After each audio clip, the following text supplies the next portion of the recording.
Hi, I'm going to talk a bit about Foresight, a relatively recent Linux distribution, and what w the issues I think we are adding value to the overall Linux distributions landscape.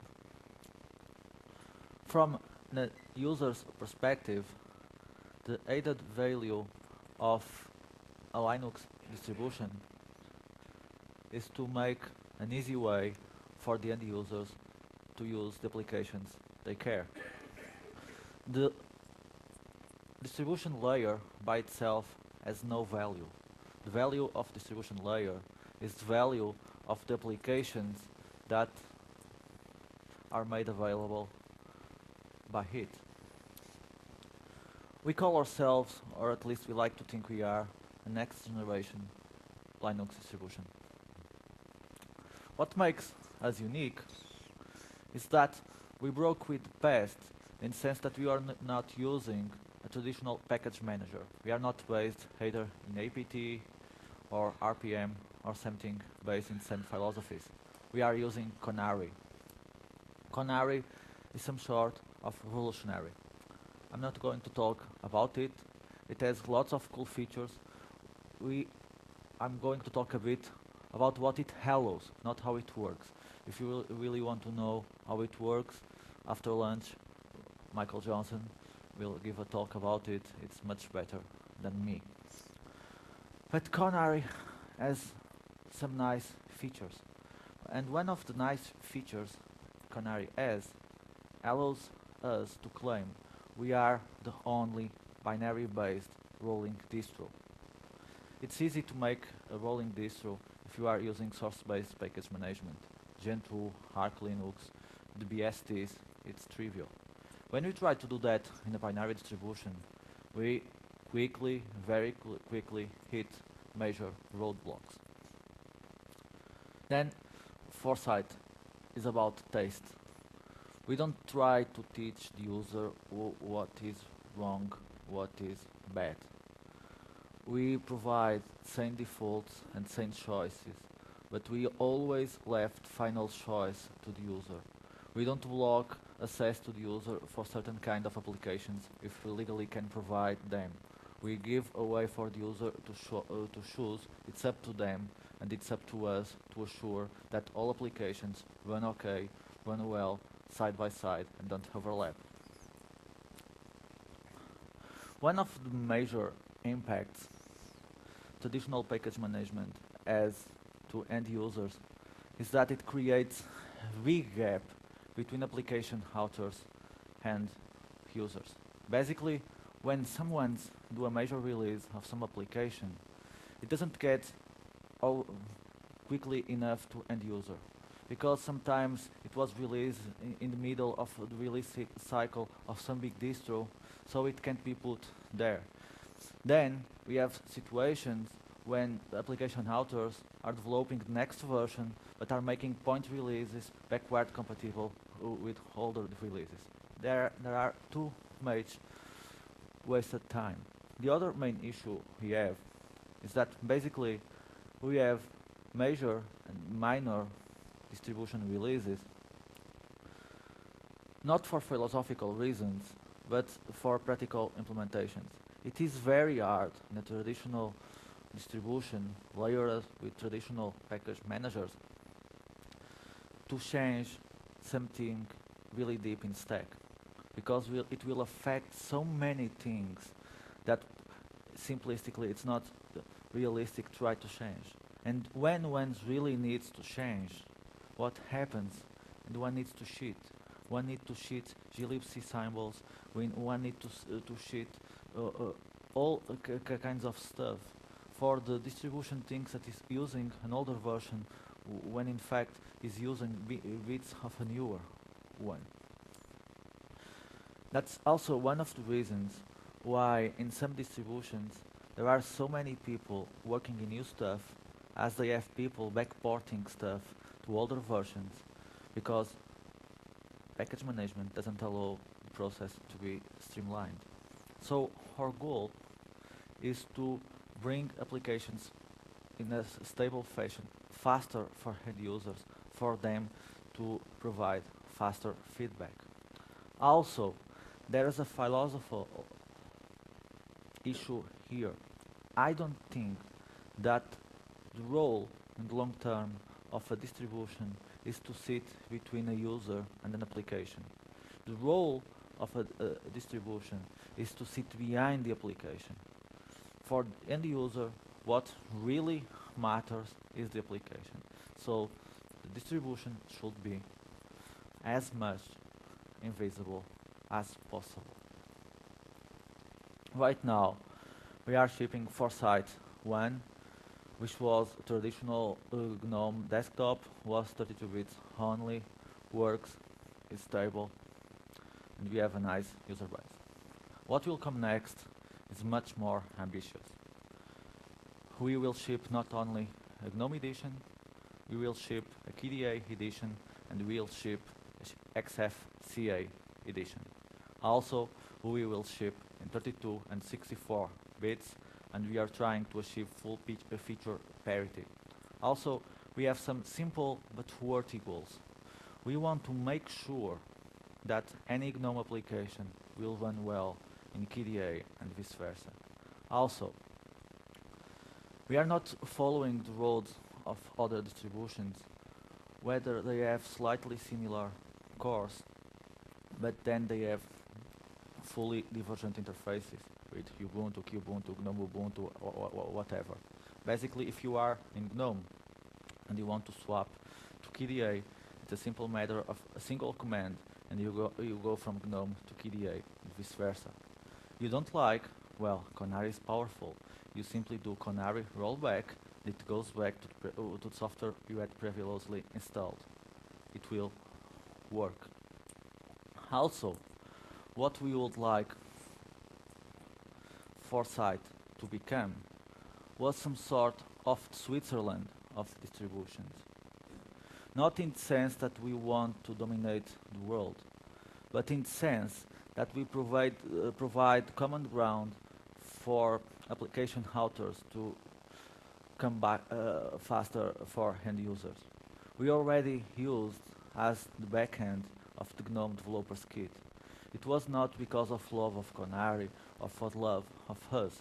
It was because our framework was the only that realistically allowed daily go to the GNOME SVN server, fetch the sources, build them, and consistently getting the updates daily for people on documentation team, for people actually on patch squad and so on, and getting what got fixed and what didn't get fixed. We hope in the near future to extend this service we provide community, also to KDE community and to the XR community.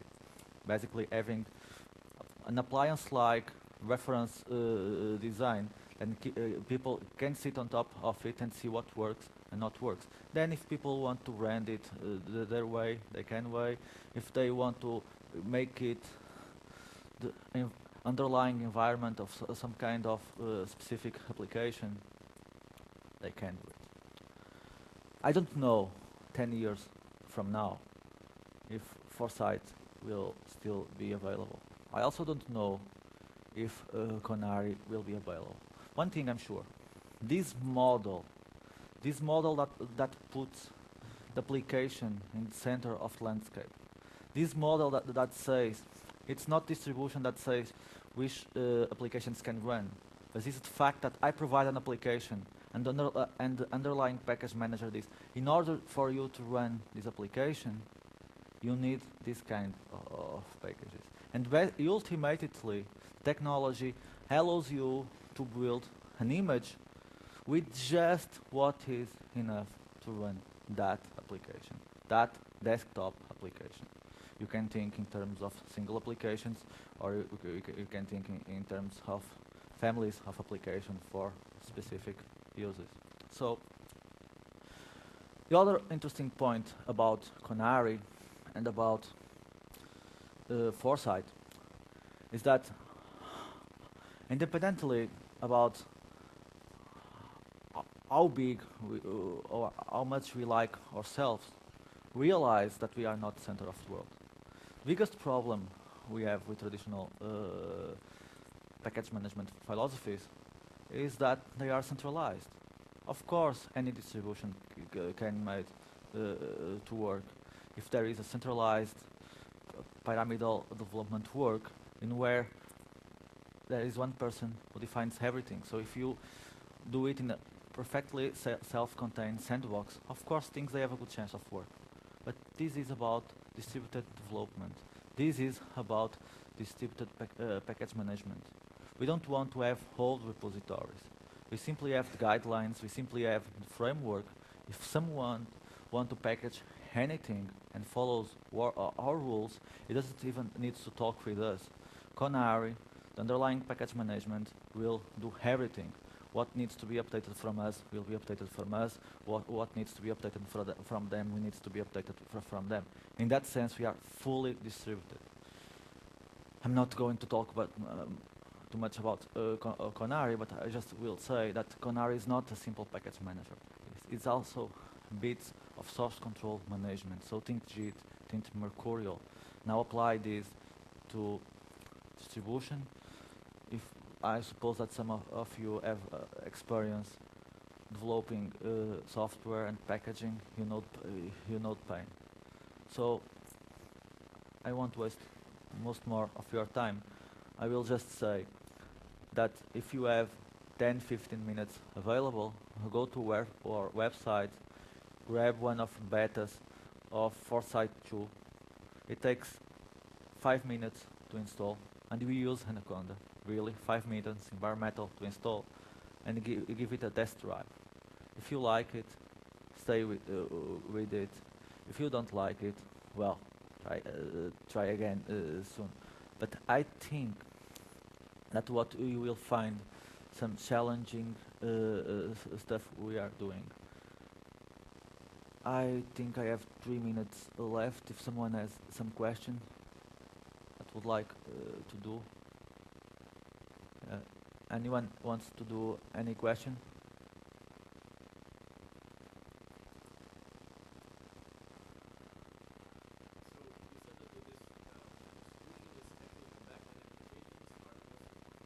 Yeah.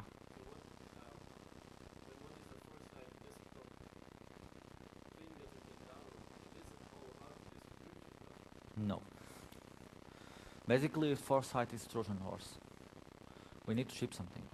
So, of course, we ship applications. And the way we ship those applications and technology used, we call it the platform. It's called Foresight, which is built on top of a very small and scalable Linux, is RPL Linux from RPAT. It basically was made from appliances. So in some senses, Foresight is a desktop appliance. It can be run inside a virtual machine, can be run natively, we can run it on Sunrays, whatever you want, it will work. But Foresight doesn't have as a ultimate goal to preach about some specific philosophy, this will be this way, that way. We try to put the applications you expect to be there in the same way, in a standard way. We try to follow as much as we can upstream. We try to be best of breed. If OpenSUSE has a good Xorg stack, we go and pick them. If someone from Red Hat is doing something we think is worthwhile, we go and pick them. The big difference is that, I just found that last night, there is no one at Red Hat that is actually running RAWEYE as his desktop. But you can guess most, if not all, of the interesting features that are in RAWEYE today in Foresight, and I assure you Foresight is stable. So sometimes we get people from Red Hat asking us, put it there, because we get more feedback. Because in fact we have users. So basically, from an application point of view, we reduce time to market. If you like to be on bleeding edge, you have two choices. Or you play Russian roulette and go for ultra unstable distribution, or compile yourself, or you go for foresight. That's no middle term. So that's the biggest difference. Otherwise, we try to be graphically, we are calm, we are not too fancy. What needs to be there is that we are discreet. We don't like to make noise to confuse the user. We just, our target is the user who doesn't care too much about Linux in the sense it's not religious.